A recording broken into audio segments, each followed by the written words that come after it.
What do you know about those allegations? Only what I've read in the paper today. So you had no prior knowledge? Absolutely no prior knowledge. When did you first find out about the allegations? About what I've just been asked about this morning when I opened the paper up. But some members of your party knew 6 weeks ago, and you said it was 2 weeks ago you were told. Well, other allegations. If you're referring to the other allegations, I had no knowledge of any allegations of improper conduct until I opened up the paper this morning. You haven't tried to cover this up? Absolutely not. What I have done when Mr. Broad phoned me and told me about the issues that are now swirling around the public, he told me that he was on a private trip. He told me that he'd gone onto a dating site on a whim and met up with a person for dinner. He told me that nothing further had happened, and it was only after that particular dinner when certain contact was made by the person with whom he'd had dinner, according to Mr. Broad, that he was concerned. He told me about that, and I said, well, if you haven't already reported it to the proper authorities, then I think you should do so. I said yesterday that was a couple of weeks ago. I thought it was a couple of weeks ago. I don't carry around all the dates and times of what people tell me about what I thought was a particular, what I thought was mainly a family matter between him and his family. And of course, as I said to him, I encouraged him, if he hadn't already done so, or wasn't aware that if he had or hadn't, that he should contact the proper authorities, which obviously he has. So that's the timeline of events. As I say, I don't carry around every time and every event in my back pocket, ready to answer questions on the spot by the media. But as I understand, it was a few weeks ago, the AFP have confirmed that they received a report by Mr. Broad on the 8th of November. So obviously that was the date when they were aware of it. They have also said yesterday, and that was the first I'd heard of it, that they felt as though there was nothing that they could do because it was not something that had happened in Australia. And so I'll go along with that. Mr. Broad has made the right decision by standing aside, and that is the proper course of action for him to take. We don't in the National Party condone improper practices. We don't condone anything of this nature, and the full text messages and everything that has been outlined yesterday was the first time I had been aware of those particular text messages between the two parties. I had no prior knowledge of that. All I was aware of was that he was on a personal trip, that he'd sought a date, he'd gone on that date, and he told me that nothing further had occurred apart from the fact that later on the person with whom he went on the trip with had allegedly made contact with him, and from as a result of that contact, then he was concerned, and I said, well, if you're concerned, then if you haven't done so already, you should go to the proper authorities, which he obviously has. Do you want Mr. Broad to... hang on, one at a time, and I'll take your question right in front of me. When you were first made aware of this initially a couple of weeks ago, as you said, why didn't you tell the Prime Minister at that time? Well, because I thought it was a personal matter between him and his family. I don't tell the Prime Minister absolutely everything about every member of Parliament, and he's got enough on his mind at the moment, and quite frankly, I thought it was a matter that Andrew needed to sort out with his family, and I thought that was the appropriate course of action. Obviously, I wasn't aware of the entire extent of what had taken place. I wasn't made... Are you satisfied that he's used his travel grants entitlements appropriately? There's reports that he used his grants to travel to Melbourne before heading off overseas. Just like I don't carry around all my the dates and times of every time everybody rings me about things, I don't and can't possibly verify every travel piece of information that every one of the members of Parliament also do. That would be a matter you would have to take up with Mr. Broad. I would like to think that every member of Parliament uses the taxpayers' money wisely and properly. That is the condition of our employment. We have a huge honour and a privilege to represent the people we do. And the fact is, if that is proven that he hasn't entirely followed the procedures that are laid down very clearly, then he needs to pay the money back and do it quickly. Why didn't you ask him to resign immediately? Well, that's a matter for Mr. Broad and for his Federal Electorate Council. I think he should consider his future. I do. But then again, I have to say that's a matter for Mr. Broad. Do you want Mr. Broad to run for Parliament again? Sorry, I'll take your question first. Sorry. You're right. Was he sacked or did he resign? He offered his resignation. I accepted it on the spot. Do you want Mr. Broad to run for Parliament again?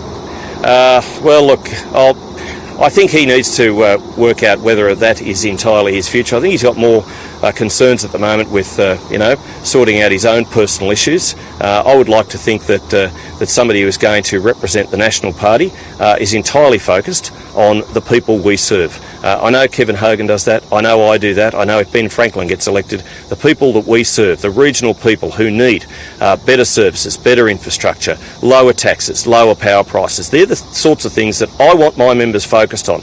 I don't want them focused on the sorts of things that we've seen uncovered in magazine articles in the last 24 hours. Can you understand the public feel a bit let down? They feel like they've been lied and misled on this? I do think the public has been let down, and I do think people expect better. I mean, I know. I certainly, every waking minute of my day is spent making sure that I serve the people in the Riverina to the very best of my ability, and to serve as a minister in the proper way, with integrity and with compassion, and to do everything that I can to make sure that people know that I'm representing the National Party and our interests, and leading the party as to the very best of my ability. That's what I've always done. That's what I was entrusted with my party to do. That's what I'll continue to do as long as the leadership is a gift of the party, and as long as the members of the National Party want me to lead them, I will lead them to the very best of my ability. Why didn't you follow up with him about speaking with the PM?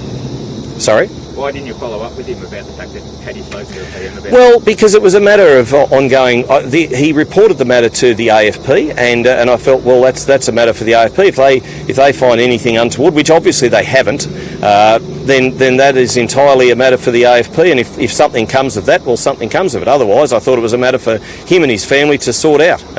When you go on one of these sorts of expeditions, and as we've seen yesterday in the magazine article, what is uncovered, then that probably is a matter that he should be taking up with his family, and really I didn't think it was a matter that I even knew about, let alone needed to take up with the Prime Minister. The fact is, it was a personal trip. He made a very bad decision, but a very bad decision I wasn't aware of all the facts of. Are you surprised by his behaviour? As your Assistant Minister, you must know him reasonably well. Well, I'm very disappointed. I'm very let down. I like to think that people in a ministerial role have a certain code of conduct. I like to think that anybody who serves the Parliament, every waking minute of their day is spent representing the people who entrusted them with their vote and with their faith to do the job that they want them to do. Is this further evidence that the Coalition has a problem with women? No, it's not, because and certainly in the National Party, both the women in my party, Bridget McKenzie, my Deputy Leader, and Michelle Landry, are ministers. And certainly the Women's Council of the National Party at a federal and at a state level are doing a fantastic job to encourage more women to put their hands up for office. And I know on the weekend in Wagga Wagga we selected an outstanding female candidate for that seat. There were only two candidates, and both of them were women. And McKenna Powell, I think, will make an excellent member for Wagga Wagga going forward. I know Steph Cook, who is the Nationals Party member for Cootamundra in my electorate, is doing an outstanding job. And the National Party are a party that encourages women not only to be branch members of the party, but indeed to run for office. But women might be put off from entering Parliament with being surrounded by other parliamentarians who display this kind of behaviour. Well, I'd like to think that not all members of Parliament display this kind of behaviour. I'm very disappointed that this has occurred. Obviously I am, but certainly I can look at my other members of the National Party and, we know the right and proper course of conduct, and I like to think that they exercise that. What about with female voters? There's been a number of issues this year within the Coalition. How do you think that affects female voters? Well, look at what the National Party has delivered. Look at what the National Party stands for as far as bettering regional services, whether it's health, whether it's education. I look at what the New South Wales government has done. 78 health facilities or hospitals throughout New South Wales since 2011. I know, as a newspaper editor and as a small business operator and as a parliamentarian, over the 16 years that Labor was in office in New South Wales, they neglected rural and regional New South Wales, and I can see the difference. 78 health facilities, of which 48 are in regional areas. I look at what John Barilaro has been able to achieve with the $4.2 billion from the sale of the Snowy Hydro, spending every single cent of that money outside Sydney, Newcastle and Wollongong to make sure that those regional areas get the schools and the hospitals and the services that they need.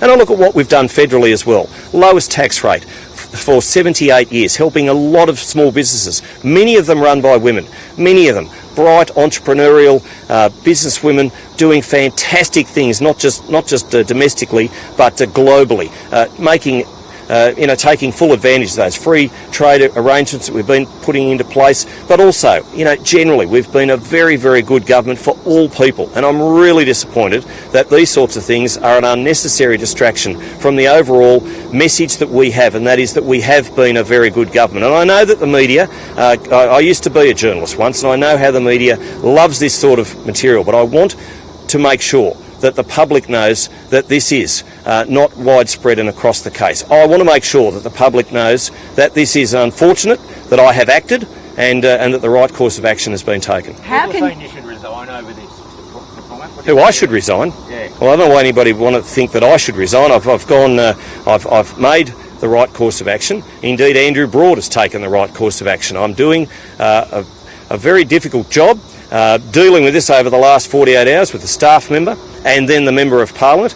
These are not the sort of things that a leader wants to be focused on and wants to be facing down cameras and talking about. I'm on the Richmond River Bridge. This wouldn't have happened but for the Liberal Nationals government. This wouldn't have happened but for our strong economic policies, our strong economy that we've been able to produce to build the sorts of infrastructure that our nation needs and deserves. What's the message you're saying to your other members in line?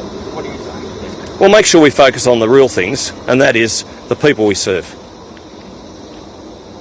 Thank you very much. Okay, so that was live from Broadwater in the northeast of New South Wales. The Deputy